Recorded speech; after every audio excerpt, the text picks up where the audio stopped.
পৃথিবীতে তোমাকে পাওয়ার অনেক ইচ্ছে ছিল, তাই হয়তো আর পাওয়াই হলো না। এই থামেন, কেউ আর মানুষ মনে করবে না, কোনো মানুষকে পাওয়ার আকাঙ্ক্ষা আমার নেই। নিজের করে একটা বাড়ির ইচ্ছে খুব আমার, জানি না সেটা কখনো পূরণ হবে কিনা।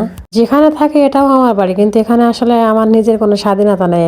তবে আজকে একটা কথা বলে রাখি সবার উদ্দেশ্যে, ভাগের সাথীতে আর যৌথ কোনো জিনিস কখনোই করবেন না, কারণ এই জিনিসটা আপনার জীবনের জন্য কখনোই নিশ্চয়তা দান করবে না। কখনো না কখনো সময় এসে মনে হবে যেন সব কিছু ছেড়ে হয়তো চলে যেতে পারলেই ভালো হতো। এই জন্য সময় থাকতে অন্তত পথ দেখবেন।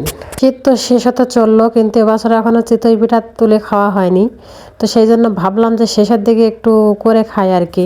যে পিঠাগুলো কিন্তু মাশাআল্লাহ খুব ভালোই ফুলছে, আর চিতই পিঠা কিন্তু আমার খুব সুন্দরই হয়, মানে মিস হয় না আর কি।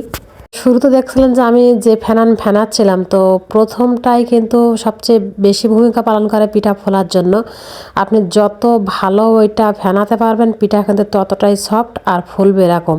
যদি আপনাদের পিঠা রেসিপির কোনো রিকোয়েস্ট থাকে অবশ্যই, তাহলে আমি পুরো ভিডিও তৈরি করব। আমার রান্নার কিন্তু বরাবরই অনেক শখ ছিল, কিন্তু আসলে সময় স্বল্পতার জন্য আমি রান্নার চ্যানেল আর খুলতে পারিনি। লাস্ট আমার ব্লগিংয়ের চ্যানেল নিয়ে এগোতে হলো। এখন বাসনগুলো কিন্তু সব মেজে ছাই দিয়ে পরিষ্কার করে নিচ্ছি, হলুদের গুঁড়াও দিয়েছি। তো সবার উদ্দেশ্যে, মানে যারা যারা নতুন ইউটিউবার হচ্ছেন আর কি, তো একটা কথা বলি, আপনারা প্রথমেই চিন্তা করে নেবেন যে আপনি কোন ক্যাটাগরির চ্যানেল খুলবেন, মানে ব্লগিং নাকি কুকিং।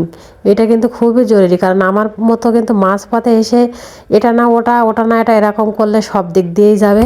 আপনার কাছে যেটা সুবিধা মনে হবে সেটাই করবেন।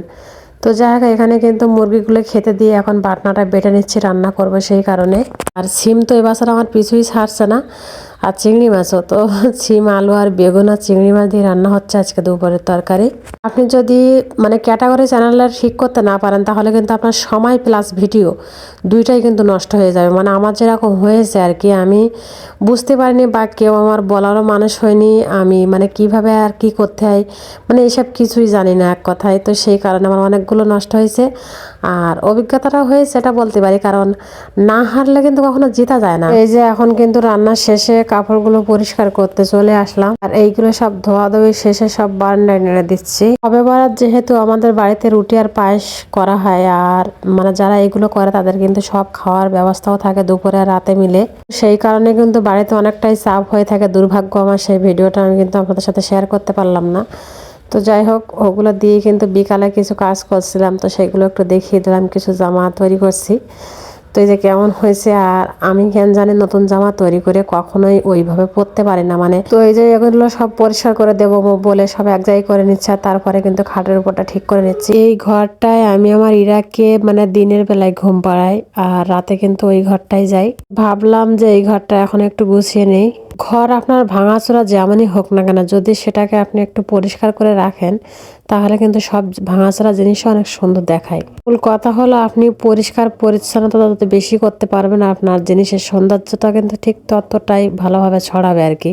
কিছু কাঁচের গ্লাস ছিল, তো সেইগুলোও কিন্তু মিক্সিমের ভেতর দিয়ে দিচ্ছি। আর আমার ঘর বাড়ি কিন্তু এখনো অনেকটাই অগোছালো হয়ে আছে, আমি সবটা এখনো গুছিয়ে উঠতে পারি না। এই যে এত জিনিস বের করা ছিল বাইরে সব, তো যাই হোক এখন কিন্তু সব ঝাড়ু দিয়ে নিচ্ছি ঘরের মেঝেটা ভালো করে। আজকের ভিডিও পর্যন্ত, ভালো থাকবেন, সুস্থ থাকবেন, আল্লাহ হাফেজ।